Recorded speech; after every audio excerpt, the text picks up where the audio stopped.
Every single human life passes in a cycle. Birth, life, and death.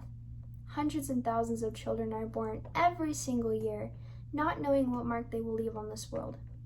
No matter what actions they take or people they make or influences they have in this world. On July 16, 2002, in the city of San Bernardino, California, a young baby girl was born. Her soft, tiny, fuzzy head and her delicate fingers that had not touched anything but her mother's chest had no idea what mark she would leave on the world, and the type of person that she would become and who she would impact. People often reflect on her in her early years, her toddlerhood, her as a spunky, creative, carefree child. She learned how to make connections with other people that were introduced into her life, and she was just learning how to function in society.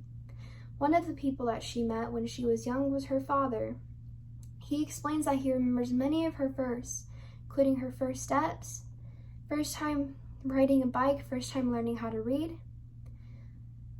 He says the moment that she took her first step, he remembers her tiny white shoes with the little pink flowers, living in their first apartment, the grass overgrown in the front, the tiny baby not knowing how to walk and struggling to take a stance and how to stay up.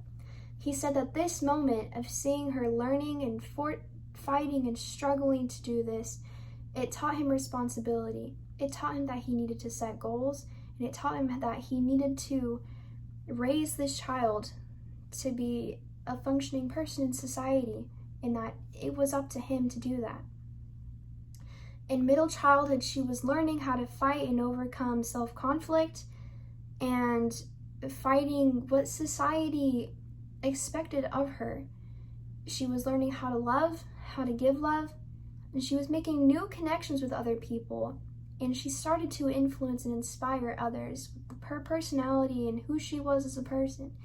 One of those people was her friend from 6th grade, and she explains that when she first met her, that she was struggling with her own self-conflict, and she never thought that she would make a type of connection with someone where she would be loved and she could learn how to love others through her.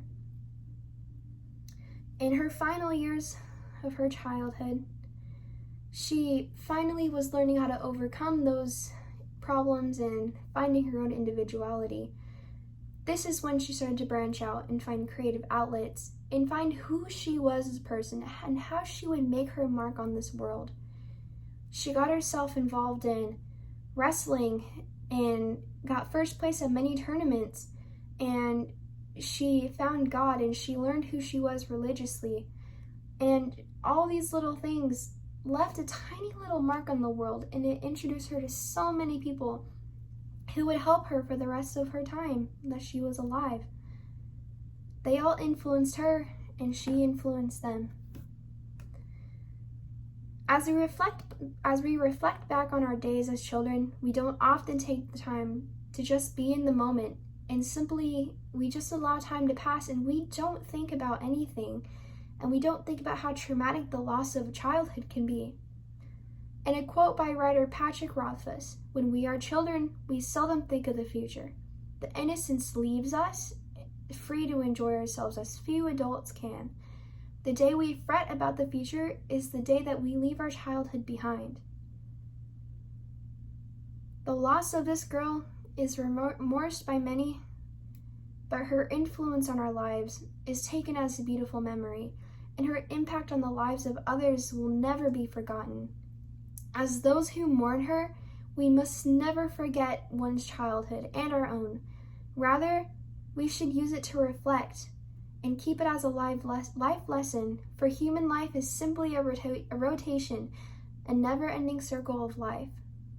Birth, life, and death.